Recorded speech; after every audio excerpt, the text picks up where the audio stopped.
तो इसराइल का इशू चालू होता है सर जूस, और जूस का जो क्या है sir, persecution, right, all around the world. Specially सबसे ज्यादा परसिक्यूशन कहाँ होगा sir, Europe. And sir Jews they were overthrown from their motherland, right. And इनका परसिक्यूशन मैंने आपको बोला था सर, राइट, एक मतलब because of the Jesus Christ factor, Jesus Christ was crucified. दूसरा इनका परसिक्यूशन का रीजन क्या था sir, because they were the money lenders, bankers, right, and Jews were the most you can say prosperous community, that is why भी इनका क्या है sir, इनका सबसे ज्यादा परसिक्यूशन है, right. And sir third reason is you can say the Hitler's theory, Hitler's theory that Jews were responsible for the German, you can say, loss in the First World War, and Jews is an inferior race and Aryan is a superior race. Therefore, we need to completely exterminate. Right? यहाँ से ये word आता है, क्या word आता है sir, genocide. क्या word आता है सर, जीनोसाइड। जीनोसाइड मतलब एक जो प्रॉपर एक एथनिक कम्युनिटी है, कल्चरल कम्युनिटी है, रेशियल कम्युनिटी है, उसको कंप्लीटली आपको क्या करना है, खत्म कर देना, राइट। तो जीनोसाइड ये यहाँ से टर्म आता है, राइट। तो ये सब चीजों की वजह से जूस का बहुत ही ज्यादा शोषण हो रहा था, और जूस का शोषण हो रहा था। इसके लिए sir now Jews have scattered all around the world, and now you need to understand in this situation it is only a country like India where Jews were you can say having the maximum safety. Jews were having maximum safety. India में भी बहुत सारे juice है, समझ में आ रहा है नहीं आ रहा है, right. So you have got different different juice, right. North east में भी जूस है, महाराष्ट्र का जो कोस्टल रीजन है कोंकण, वहां पे भी आपको बहुत सारे जूस मिलेंगे, right. Now this juice in the world war one, you have to understand whenever there is going to be war, there is going to be requirement of a lot of funds. Are you understanding this? And who is the, you can say, main country which supports capitalist? कौन सी ऐसी country है जो majorly capitalism को support करने वाली है? Online students, everybody has to answer. Yes, it is going to be USA. So अगर आप देखो ये सिचुएशन देखो, वर्ल्ड वॉर वन में लोगों को पैसे की जरूरत है जीतने के लिए वॉर, राइट। और सर दूसरी क्या यू कैन से फंडा है कि ये जूस जो है ये यूएसए इनको मैक्सिमम बैकिंग करने वाला है, राइट। सो कहीं ना कहीं क्या होता है वर्ल्ड वॉर वन में, आपको पता है, आपने ऑलरेडी हिस्ट्री पढ़ा है, Ottoman Turks are against the British. Ottoman Turks are against the British. आपको खिलाफत मूवमेंट पूरा इंडिया में आपने पढ़ा होगा मॉडर्न में, राइट। आज का जो अरब एरिया है, अगर आप मैप देखो उसमें कि सऊदी अरेबिया है, आज का इजराइल है, लेबनान है, सीरिया है, ये सारा जो अरब एरिया है that was entirely under the Ottoman Turks. Mecca Medina सब कुछ ऑटोमन टर्क्स के अंडर था, बराबर है। तो एवरीबडी स्टार्टेड अंडरस्टैंडिंग कि वर्ल्ड वॉर वन में कौन हारने वाला है, ऑटोमन टर्क्स हारने वाले हैं, राइट। अभी मैं एक स्टेप पीछे जाता हूं, मैं आपको ये ईयर्स बताता हूं, ये ईयर्स। ऑटोमन टर्क्स की स्थापना कब हुई ये समझ के लो सर। ऑटोमन टर्क्स की स्थापना हुई है, आप सबको पता है साल, कौन सा साल है sir, when Ottoman Turks captured the Constantinople. कौन सा साल है सर, यस 1453, राइट। तो उस साल से अराउंड 1800 तक, रफली 1800 तक ये स्ट्रॉन्ग है सर। 1800 के बाद जो 19th सेंचुरी है उसमें ऑटोमन टर्क्स काफी वीक होते जा रहे हैं, राइट। तो आपको वर्ल्ड हिस्ट्री भी सिलेबस में पार्ट है, राइट। सो ऑटोमन टर्क को बोला गया है the sick man of Europe. क्या बोला गया उसको, the sick man of Europe. ये ऑटोमन टर्क के एम्पायर को बोला गया है।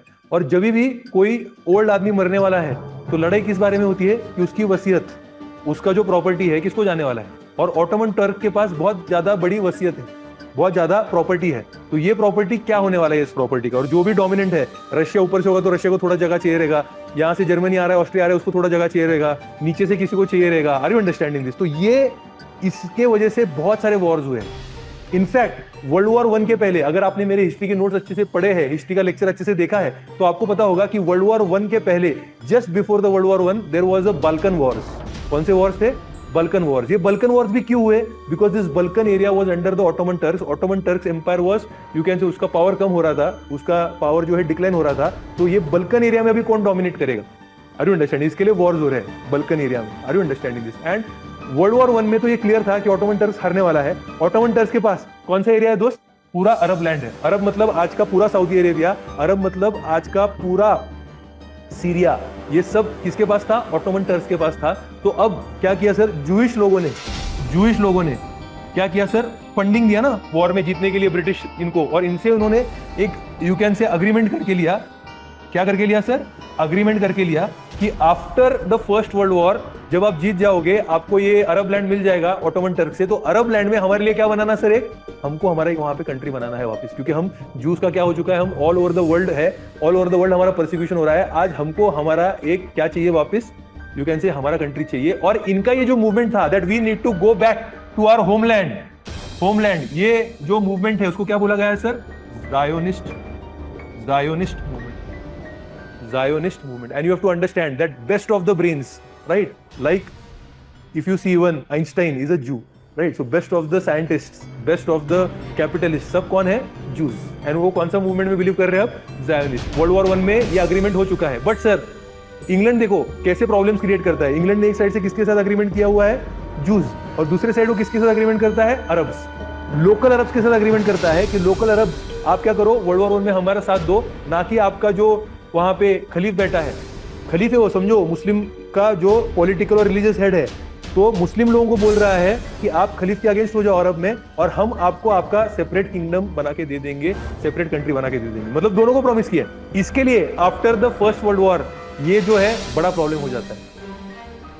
इंग्लैंड हैज प्रॉमिस बोथ, समझ में आ रहा है नहीं आ रहा है। तो वर्ल्ड वॉर 1 के बाद फिर इंग्लैंड क्या करता है, इंग्लैंड वर्ल्ड वॉर 1 के बाद अगर आपको पता है आफ्टर वर्ल्ड वॉर 1 जो अमेरिका का प्रेसिडेंट है, अमेरिका का प्रेसिडेंट, फेमस प्रेसिडेंट है वुड्रो विल्सन, क्या नाम है उनका, वुड्रो विल्सन, वो मानते हैं कि अगर हमको और एक वॉर नहीं चाहिए तो हमको क्या बनाना पड़ेगा, एक इंटरनेशनल ऑर्गेनाइजेशन बनाना पड़ेगा, जो ऐसे अभी यूएन है ना, विच इज इंटरनेशनल ऑर्गेनाइजेशन जो बनता है, it is league of Nations.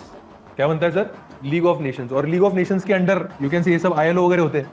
ये league of Nations is just like UN, but ये लीग ऑफ नेशंस में वुड्रो विल्सन बाद में इलेक्शन आ जाता है तो खुद यूएसए इंटर नहीं करता है लीग ऑफ नेशन। आइडिया किसका था, यूएस, और खुद यूएस लीग ऑफ नेशंस में इंटर नहीं करते। तो लीग ऑफ नेशन में दो बड़े कंट्री कौन से होंगे सर, एक होगा इंग्लैंड और एक होगा फ्रांस।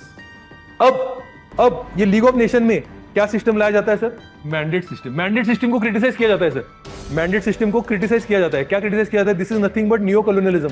मैंडेट सिस्टम मतलब क्या है सर, कि जो वर्ल्ड वॉर 1 के बाद ऐसे टेरिटरीज है जिसको फ्रीडम मिला है बट वो अभी तक स्ट्रांग नहीं है, वीक है, खुद को रूल नहीं कर पाएंगे, वो क्या करेंगे, जो बड़े कंट्रीज है उसका गाइडेंस के अंदर उनका रूलिंग होगा। मतलब सर क्या कर दिया गया आफ्टर वर्ल्ड वॉर 1, ये जो अरब लैंड है सर, आज का जो सऊदी अरेबिया है, सऊदी अरेबिया आज का सऊदी अरेबिया और आज का जो सीरिया है, इनको बांटा गया। ये जो सऊदी अरेबिया है ये किसको दिया गया, it became a English mandate, और सीरिया जो है it became a French mandate. अब सोचो क्या हो गया, इनको क्या प्रॉमिस किया था अरब लोगों को, आपका किंगडम बनाएंगे। इसके मैंने आपको बोला था एक मूवी देखना है आपको, कौन सा मूवी बताया था मैंने आपको, लॉरेंस ऑफ अरेबिया। यही पूरा बैकड्रॉप है उसमें कि कैसे ब्रिटिश लोग प्रॉमिस करते हैं। तो वो दोनों का प्रॉमिस गलत हो गया, इन्होंने क्या बना दिया, इनको मैंडेट बना दिया। Are you understanding. But sir अब देखो ये यहाँ पे फ्रांस है, यहाँ पे इंग्लैंड है, राइट। तो ये दोनों थोड़ा थोड़ा इंकरेज डायरेक्टली इनडायरेक्टली करते रहते हैं जूस क्या आओ, मतलब जूस का सेटलमेंट बढ़ते गया है। और सर 1930s में हिटलर आता है, फिर तो और जूस का सेटलमेंट बढ़ते जाएगा सर यहाँ पे, मतलब जूस का आने का प्रमाण यहाँ पे बढ़ते जाएगा, क्योंकि किसके कंट्रोल में है, इंग्लैंड और फ्रांस। इंग्लैंड और फ्रांस स्पेशली इंग्लैंड के अंडर है, इंग्लैंड के अंडर ये है पूरा अरब। समझ में आ रहा नहीं यार, आज का जो पैलेस्टाइन होगा वो एरिया मेजरली किसके अंडर होगा, इंग्लैंड। और इंग्लैंड ने प्रॉमिस किया था। Are you understanding. वो ऑफिशियली नहीं एक्सेप्ट करता है बट इनफॉर्मली बढ़ाते रहता है वहां पे। और हिटलर आने के बाद तो पूरा वर्ल्ड सपोर्ट करेगा कि ये बचने चाहिए, because the entire sympathy of the world was with Jews. Are you understanding this. और वर्ल्ड वॉर 2 में और फास्ट हो जाता है प्रोसेस, ऐसा चाहिए ना सबको, और फास्ट हो जाता है। That is why I told you my friends. फिर क्या हो जाता है, after the second world war a considerable amount of Israeli, you can say Jewish people are now settled in the Palestine area and they declare themselves to be a separate country which is backed by USA, and immediately because it is backed by USA immediately they get the recognition in the UN। World War 2 के बाद क्या बना था, UN, United Nations। और कोई भी country को अगर recognition चाहिए तो किसने recognition देना चाहिए, UN। क्लियर है नहीं। और आपको पता है कि इजराइल डिक्लेयर कर देगा that we are a nation.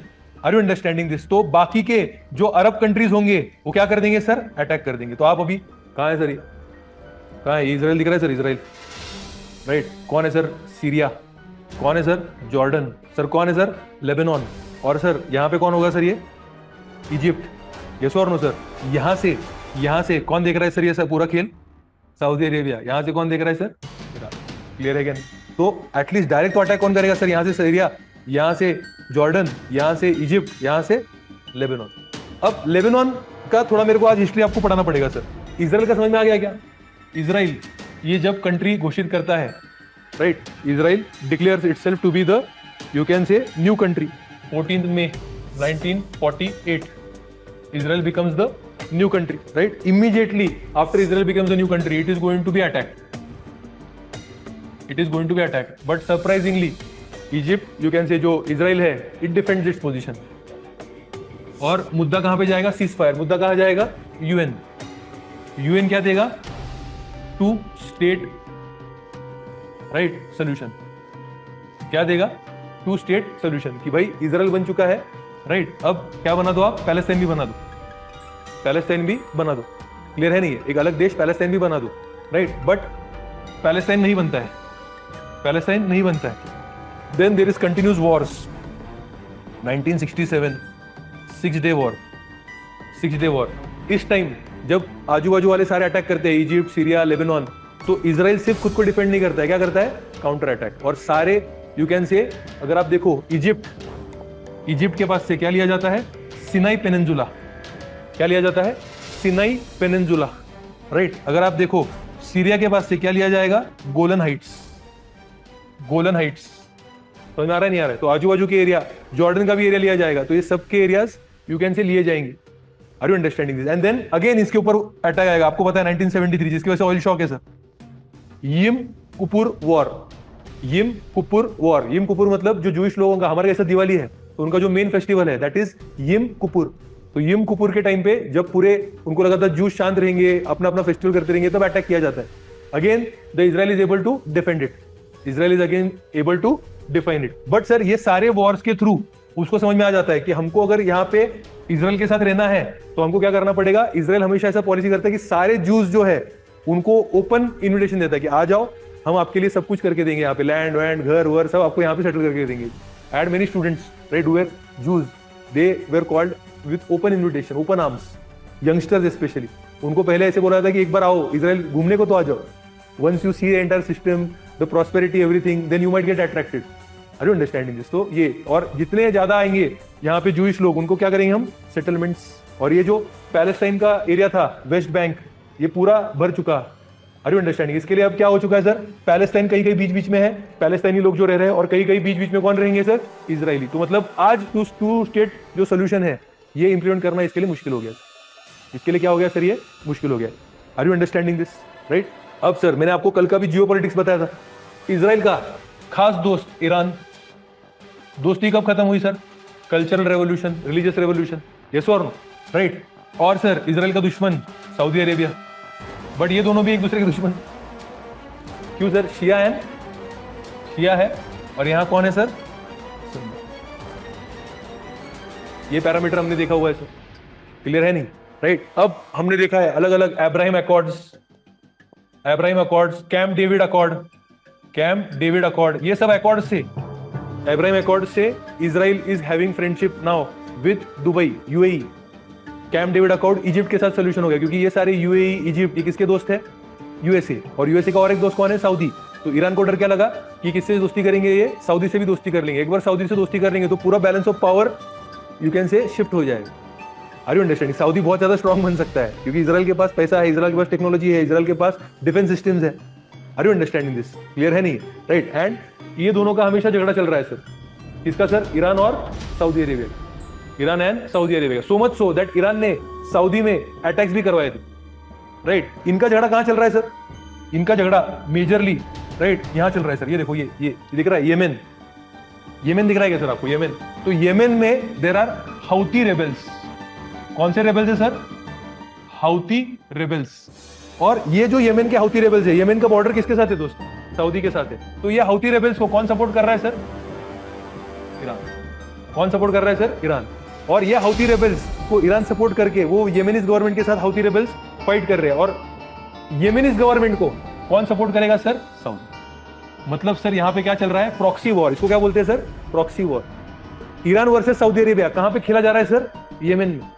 Yemen में। और सर क्या किया? ये रेबल्स को ईरान ने ड्रोन दे दिए, और ये ड्रोन से अटैक कहां पे करा है सर? सऊदी के ऑयल वेल्स पे। सऊदी पे ऑयल वेल्स। मतलब ये सब एक चल रहा है सर ग्लोबल, अगर आप देखो लेवल पे, तो मिडिल ईस्ट का ये सारा जियो पॉलिटिक्स चल रहा है। Are you understanding this? समझ में आ रहा है? और ऐसे सिचुएशन में सोचो अगर आप ऐसे सिचुएशन में ये जो इजराइल है ये अगर सऊदी अरेबिया का दोस्त बन गया तो ये सारे जॉर्डन वार्डन सब दोस्त बन जाएंगे सर। Are you understand? और इतना स्ट्रांग हो जाएगा ये कि इसको बहुत भारी पड़ जाएगा, इसको बहुत भारी पड़ जाएगा। इसके लिए सर ईरान क्या करके रखता है, जहां जहां पे भी रिबेल है, तो आज ईरान ने क्या कर दिया है सर, ईरान ने एक अलायंस बनाया सर। ये अलायंस में कौन कौन है मैं आपको बताता हूं सर। ईरान के अलायंस में किसका अलायंस है सर? ये ईरान। ये अलायंस में कौन कौन है सर? ऑलरेडी मैंने आपको बता दिया, ईरान तो होगा ही सर, शिया। उसके साथ अभी मैंने बताया कौन था सर उसके साथ, हाउती रेबेल्स, राइट। फिर सर मैंने आपको बताया था सर कि पैलेस्टाइन आज दो भागों में बढ़ चुका है। यहाँ पे कौन है सर? Palestine authority. यहाँ पे ये पूरा कौन होगा सर? इजराइल। और यहाँ पे छोटा सा एक सिर्फ स्ट्रिप है, गाजा स्ट्रिप। और ये गाजा स्ट्रिप में सर कौन डोमिनेंट है सर? हमास। तो ये हमास भी इनके अलायंस में सर। हमास कौन है सर? हमास। और एक सर इनके अलायंस में इन्होंने किसको लिया है सर? आप देख लो सर आपके मैप में, इजराइल के ऊपर एक कंट्री है which is called as Lebanon. ये लेबनान कंट्री सर एनसीईआरटी में दिया हुआ है आपके। ये लेबनान कंट्री काफी इंटरेस्टिंग कंट्री है। ये लेबनान कंट्री में सर क्या हुआ है, लेबनान को भी थोड़ा मेरे को आपको इतिहास बताना पड़ेगा। लेबनान में क्या हुआ है सर? लेबनान ये country was a country with maximum cultural diversity. यहाँ पे क्रिश्चियंस मेजोरिटी में थे। क्रिश्चियंस में भी अलग अलग प्रकार के क्रिश्चियंस है, ग्रीक ऑर्थोडॉक्स चर्च वाले क्रिश्चियंस है, बाकी के क्रिश्चियंस है, फिर वहां पे मुस्लिम्स है, शिया सुन्नी, और सर वहां पे जूस भी थोड़े हैं, वहां पे थोड़े सर जूस भी है। और यहाँ पे लेबनान ने पहले सिस्टम, एनसीईआरटी में क्यों इनका मेंशन किया गया है, इन्होंने सिस्टम ऐसा किया था कि सारा जो पावर शेयरिंग, जो फेडरलिज्म में बात होती है ना, पावर शेयरिंग होना चाहिए। तो प्राइम मिनिस्टर अगर एक रिलीजन का होगा तो प्रेसिडेंट दूसरे रिलीजन का होगा, जो आर्मी चीफ है तीसरे रिलीजन का होगा। तो इन्होंने कैसे ऐसे सिस्टम बना के रखा था सर, और ये काफी डेलिकेट सिस्टम था। बट सर आप समझ लो ये सिस्टम लेबनान का क्यों चेंज हो जाएगा सर? ये लेबनान का सिस्टम चेंज हो जाएगा क्योंकि जब इजराइल बना सर, जब इजराइल बना कहां बना सर? इजराइल पैलेस्टाइन की धरती पर, बराबर है। वहीं पे इजराइल को क्यों बनाना था सर? क्योंकि उन्होंने क्या कंसीडर किया था, हमारा ये क्या है? होमलैंड। हमारा ये क्या है? होमलैंड। और जेरूसलम ये हमारी क्या है? पवित्र भूमि है। जेरूसलम ये जो सिटी है उसमें तीनों धर्म, अब्राहमिक रिलीजन, जू, क्रिश्चियन, मुस्लिम्स के लिए इंपॉर्टेंट वहां पे साइट्स है। तो हमको वहीं पे हमारे होमलैंड में क्या बनाना है? वहीं पे बनाना है। क्यों वहीं पे बनाना है? क्योंकि आप सोचो कि पैलेस्टाइन वीक होगा, अरब पिछड़े होंगे, तो वहां पे बनाना इजी है। यूरोप में बना सकते हो क्या? मुश्किल है। Are you understanding this? तो वहीं पे उनको बनाना था, राइट। अब जिस दिन मैंने आपको बताया कब इजराइल ने घोषित किया कि हम कंट्री बन गए, 1948 14 मई।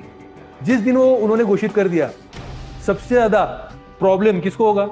वहां के लोकल पैलेस्तीनी लोगों को। और इसकी वजह से इजराइल बनने के बाद और जितने भी वॉर्स हुए उसके बाद, मैंने बताया इमीडिएटली इजराइल घोषित हुआ वॉर, फिर 6 डे वॉर, यम किपुर वॉर, जितने भी वॉर्स हुए हमेशा हर एक वॉर में क्या होगा? वहां के पैलेस्टाइन लोग भाग जाएंगे। भाग के कहां जाएंगे? वो नेबरिंग कंट्रीज में। मैक्सिमम जो होंगे कहां गए सर? वो लेबनान। अब लेबनान में ऑलरेडी कंट्री में उनके प्रॉब्लम्स है। क्या प्रॉब्लम्स है? सब अलग अलग डाइवर्सिटी है, और ये डाइवर्सिटी को बैलेंस किया गया है पावर शेयरिंग में। अब जब पैलेस्टाइन वहां पे आएंगे तो डर क्या है? कौन मेजोरिटी में आ जाएगा? सुन्नी मुस्लिम। कौन मेजोरिटी में आ जाएगा? सुन्नी मुस्लिम। इसके लिए पैलेस्टाइन, यू कैन से, जब पैलेस्टाइनी लोग वहां पे जाएंगे तो लेबनान में इंस्टेबिलिटी हो जाएगी, और सर याद रखना, लेबनान जो है ये ओरिजिनली दोस्त किसका था? यूएसए। ये पूरे एरिया में, राइट, इजिप्ट, बाकी सब अगर आप देखोगे तो पहले ये लोग यूएसए के दोस्त नहीं थे। Egypt was a very good friend of USSR. Egypt में अब्दुल गामिल नसार है, याद है आपको? जिसको हमने कहां पढ़ा था? गामिल नसार को, अब्दुल गामिल नसार को हमने नाम में पढ़ा था सर, नॉन अलाइनमेंट मूवमेंट। और ये सोशलिस्ट आदमी है सर। तो ये किसके अगेंस्ट होगा सर? ये यूएसए के अगेंस्ट होगा। तो पूरा माहौल यूएसए के अगेंस्ट है वो एरिया में। और यूएसए का एलाय कौन है? लेबनान। और यूएसए का एलाय कौन है? इजराइल। समझ में आ रहा है नहीं आ रहा है? इसके लिए जस्ट सिविल वॉर वहां पे स्टार्ट होने वाला था, क्योंकि इतने सारे कौन आ गए सर वहां पे? ये पैलेस्टाइनी आ गए। जस्ट क्या चालू होने वाला था sir? Civil war. But USA ने उसके मरीन कॉर्प्स को भेजा और सिचुएशन को एकदम शांत कर दिया। सिचुएशन को शांत कर दिया सर। इतना शांत हो गया सिचुएशन, 10-15 साल तक Lebanon was doing excellently well. Lebanon को बोला जाता था, लेबनान जो वहां पे बेरूत करके सिटी है, उनका कैपिटल क्या है? Beirut, right. तो बेरूत की सिटी को बोला जाता है it is the Paris of east. इतना ब्यूटीफुल मेडिटेरेनियन क्लाइमेट है वहां पे। कौन सा क्लाइमेट है? Mediterranean climate, beautiful climate, beautiful city. It was known for tourism के लिए फेमस हो गया सर। भर भर के पैसा आ रहा है, फाइनेंशियल कैपिटल बनते जा रहा है सर, इन्वेस्टमेंट्स आ रहे हैं वहां पे बेरूत में। Are you understanding this? But 1973 वापस क्या हुआ सर? अरब इजराइल वॉर, और वो वॉर की वजह से सर और पैलेस्टाइनी कहां पे जाएंगे सर? लेबनान में जाएंगे। उधर क्या हो गया sir? Because of this reason and some of the internal reasons, Lebanon went into a civil war. Lebanon went into a civil war in 1975। Lebanon किस में चला गया सर? सिविल वॉर में चला गया इन 1975। और सर जो ऑलरेडी आग लगी थी उसमें घी डालने का काम कौन करेगा सर? 1979 क्या हुआ सर? 1979 क्या हुआ सर? ईरान। ईरान जो कि किसका दोस्त था? अमेरिका का। अब ईरान क्या बन गया सर? अमेरिका का कट्टर दुश्मन। तो ईरान ये सिविल वॉर में इनडायरेक्टली अब कंट्रीब्यूट करेगा, और उसके बाद से ईरान वहां पे अपना एक सपोर्ट ग्रुप बनाएगा सर। ईरान क्या बनाएगा? अपना सपोर्ट ग्रुप बनाएगा ये लेबनान में, और वो सपोर्ट ग्रुप कौन होगा सर? हिजबुल्लाह। समझ में आ रहा है नहीं आ रहा है? जिसको कई कंट्रीज क्या बोलेंगे, ये क्या है सर? ये टेररिस्ट ग्रुप है। तो आज इजराइल की सिचुएशन ऐसी हो गई है सर, इजराइल को ये सबसे लड़ना पड़ेगा सर, राइट? और एक ये अलायंस में सीरिया वाले भी आ जाएंगे सर। सीरिया वाले भी शामिल हो जाएंगे। तो this is the alliance made by whom? Iran. Iran के अलायंस में कौन कौन है सर? हिजबुल्लाह एक, खुद ईरान दो, फिर हौती रेबेल्स तीन, हमास कहां है सर? Gaza strip. और सर पांचवा कौन है? सीरिया। ये इनका अलायंस है। किसके अगेंस्ट लड़ रहा है सर? ये इजराइल के अगेंस्ट लड़ेगा सर। मजा आ गया क्या?